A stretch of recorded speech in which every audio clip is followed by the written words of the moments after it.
Our first 6 out of 14 planks are stitched together, and this episode will install the 5 frames before we continue planking.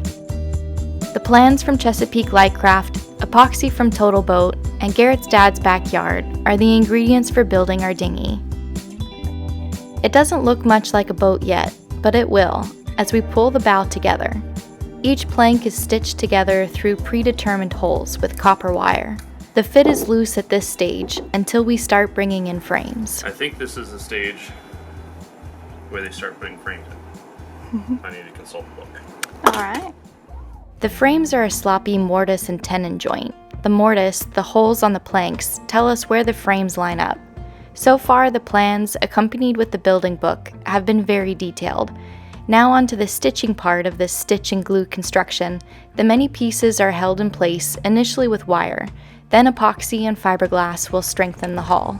Our first frame has the most shape, helping form the proper stem of this design. The bow of the Tenderly is one of the things Garrett was attracted to most. The combination of classic lines and modern construction make it the perfect summer project and will match Red Aviva nicely.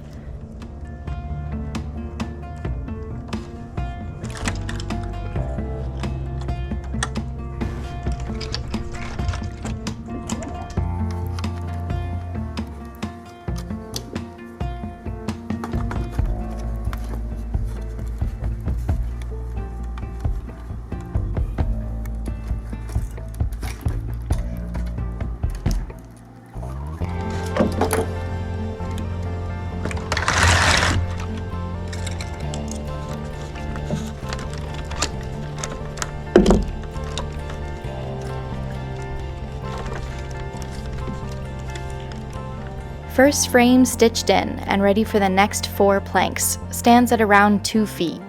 It's actually 3 layers and the middle layer protrudes. This seam will be filleted with thickened epoxy and the copper wire is removed. One more plank before they start to overlap and nestle into these notches. First frame! Haha, looking cool.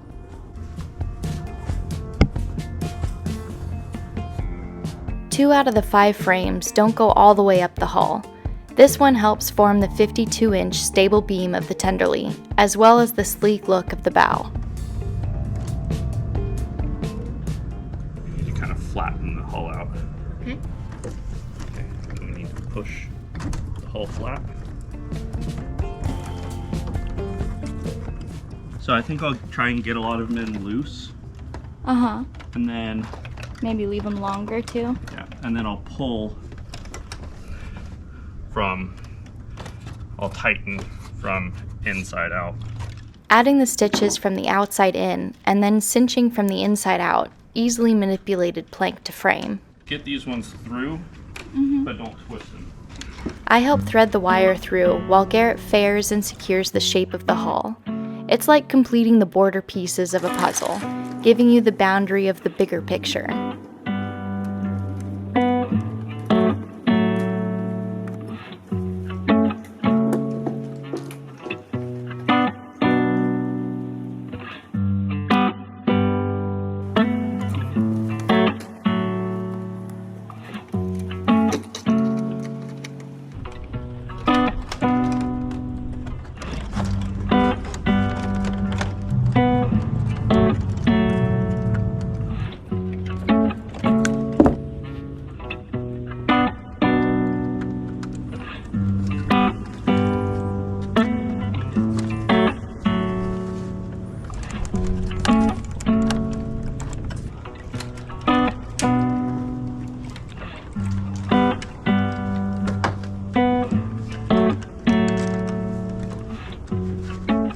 The transom will go on after the last of the planking is bent around all 5 frames.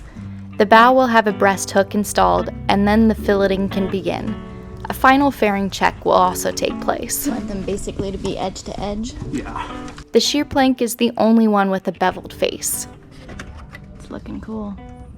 Right now you want it to still be pretty loosey-goosey, but I'm just pulling the bow a little more together.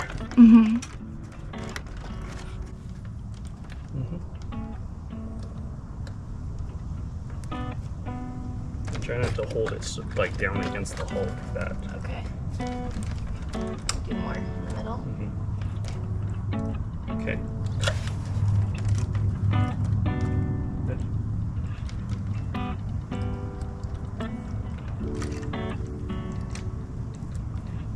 Okay.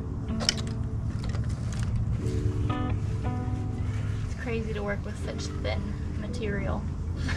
Yeah. Starting to get a sexy shape to it.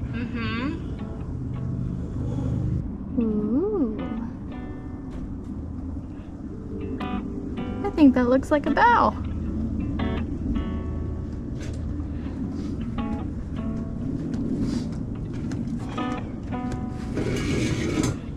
Easy to get carried away at this stage? Oh, my back. Yeah. Yeah, I just wanted to get the bow pulled together a little bit more. Obviously, it still needs more. It's still rough, but just wanted to start getting the shape as we add more frames.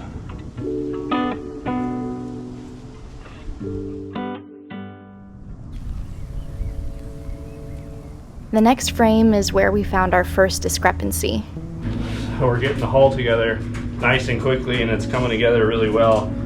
We go to put the next frame on, and then I remembered, for whatever reason, I mean, I assume it's a mistake in the plans, frames 3 and 5 didn't include the points to drill for the stitches. So you can see here's the pattern for frame 3 and 5. And you can see there's no reference points for the stitch holes, which is, I mean, kind of a huge pain. Those really determine where everything lines up, and because everything right now is kind of wonky and out of place, and so it's hard to just eyeball it and drill the holes and know exactly where to drill the holes, because when you're putting it in, when you have the pre-planned holes from the actual pattern, when you're putting it in, even though when things are all weird and they're not lined up and they don't look right, you know that when you pull it together with those predetermined holes, it's going to pull everything exactly where it needs to be. But since we don't have that on 2 of the main largest frames, it's going to be a big pain. These are the patterns. I can't imagine there's something that I missed, but if this gets back to Chesapeake Light Craft and I'm overlooking something, feel free to reach out to us. But if not, Chesapeake Light Craft, put your reference holes on frame 3 and 5 for the tenderly. Here's frame 1 that shows how the stitching holes were indicated. Little target marks along the middle layer that protrudes on the frame, but these appear to be missing on the other full frames. We tried to skip and go on to the last frame that has holes, but the alignment was off. The tenon didn't fit in the mortise, so we're thinking the preceding frame influences the shape enough that it has to go in first. We have the limber holes in the middle to help align it and determine where the first stitch holes should be. Pressing the frame firm against the planks that do have stitch holes also helps make an educated guess.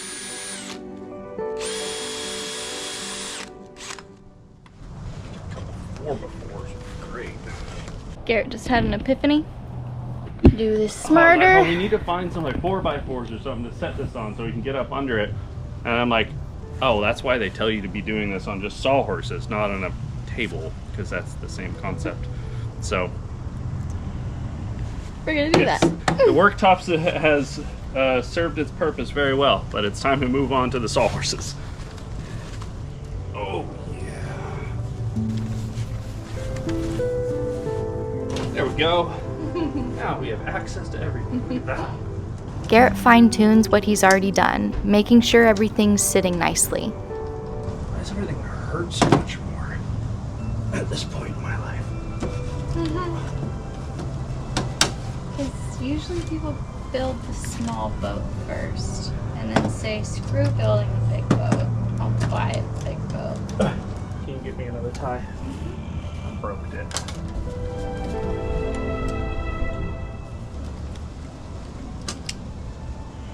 We start with the first 4 stitches in the middle, before drilling more, just to be sure things continue to line up. make sure that that line stays perfectly lined up with the middle.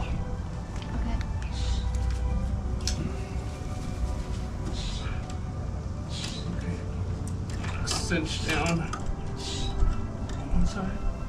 We're looking. Cool. Just barely able to get the drill in there, but we were stoked to be able to drill it in place. How strong are those bits? Well, I haven't broken one yet, Wow. surprisingly. Hopefully we won't doing this kind of tight squeeze. But the nice thing on that set that I got, it's a DeWalt set, and they included 2 of the smallest bits, so Oh, double perfect. 16th and double 1/8 inch, because you know it's easy to break them. Jeez. Getting a little bit more rigid. It's amazing how much you start to feel the strength of the structure. Like every piece you put together, everything starts off as these tiny, flimsy, like weak feeling little components, and then you start putting them together, and then you start pulling them into the shape, and it's amazing. Like then all of a sudden you've got a rigid structure, which is pretty cool. I was definitely very excited to build stitching glue because I've never done it before. I've always been intrigued, but obviously if you watch Salt and Tar, if you watch, you know, how I built Red Aviva, you kind of get a feel for my typical building style, which is very, very heavy, rugged, like just basically strength in thickness and weight, and just kind of like brute strength. You know, I like big, heavy, oversized, like traditionally built things. This is the opposite. This is all super lightweight, super thin, but utilizing, you know, epoxies and fiberglass and stuff. I've been intrigued to see what it feels like and what the process of building is like. I always like to continue to learn new things, and I try not to be one that's stubbornly hard-headed and set in my ways just because they're the ways that I know. I mean, again, big, heavy, traditional construction is, I do lichens, what I know, but there's definitely a place for this. I could see building like a big ocean-going boat, kind of more along these lines. Before Garrett gets carried away, let's finish building the tender for the ocean-going boat he already has. One thing that traditional building has over this kind of building, which I mean some might see as a plus, some might see as just more work. With traditional building, you loft the entire boat out in full scale before you start building it. So any discrepancies in the plans or in the offsets or anything you find on the lofting floor, and you can correct them before you do it in real size. Whereas this kind of building, you know, computers are doing all the work, so there's a lot less likely that there's going to be errors in the plans, but it happens. On this scale, it wouldn't be worth lofting because it's such a small boat. It would be way more work than necessary. On a larger scale, it is quite worth it, because finding those issues on the lofting floor, they're way easier to correct them there than once you cut the pieces out in full size and go to put them together and realize that they don't work. Like this next frame, that cutout seems to be ever so slightly off. No, it's not ever so slightly off, it's really off. I was being kind. We'll see if it eventually decides to go into that slot. You give me another wire. I broke that one. I'm still holding off hope a little bit, but it's probably not going to happen. Because the shape of this whole thing changes so much with every frame that you get in. I'm hoping that things will just pull and it'll be some miraculous thing where you look at it, you're like, I did not think that was going to go together, but now it does. But if not, then there's a discrepancy in either the notch on the frame or the cutout on the plank. All the frames have a notch and they seat into the plank here. These are all cut out to the size of the plans, and there's a a ton of wiggle room, like designed in the plans. Like that's, you know, a 1/4 inch close to on either side. I'll just open these up a little bit on both sides because these ones are still fine. And we can, it's easy enough to locate the plank by where the middle is along this middle seam and kind of like where these holes are. Well, you're in, but I'm way off. So I changed my mind. I'm not even gonna bother with it because, again, this is not a very accurate location thing. So show us how sloppy the. So I mean, it gives you a general location, but I mean there's a lot of play there. So I'm not gonna really bother messing with it. I'm just gonna cut these nibs off, or maybe I'll cut them in half. So then there's still a little bit of wood Yeah. in the hole. You think the outboard side? Yeah. Yeah.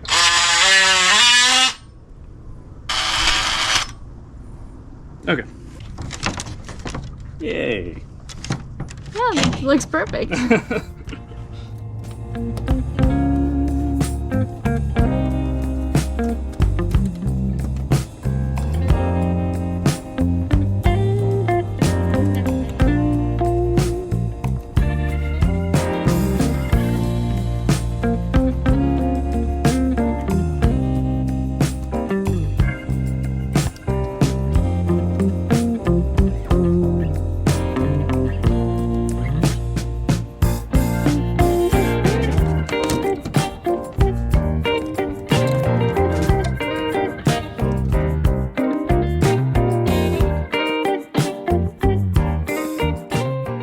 Is that the last one on that side? Yeah.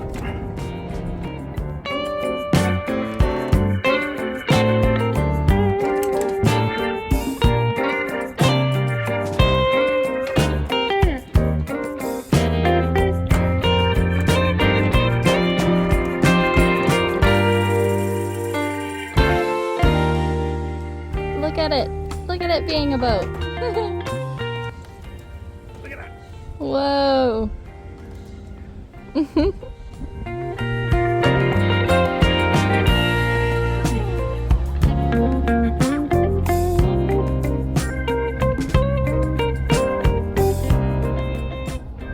Next frame. Right. This is the point in any build when it starts really looking like what you intend, where there's a necessary stand and stare interval.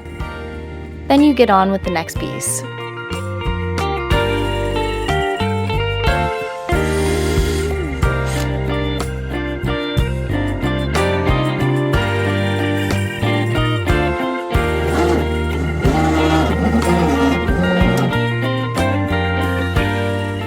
Up next, we return to planking our little boat, inching closer to setting sail, rowing, or motoring you around our home port harbor, putting Little Red to the test. Thanks for watching.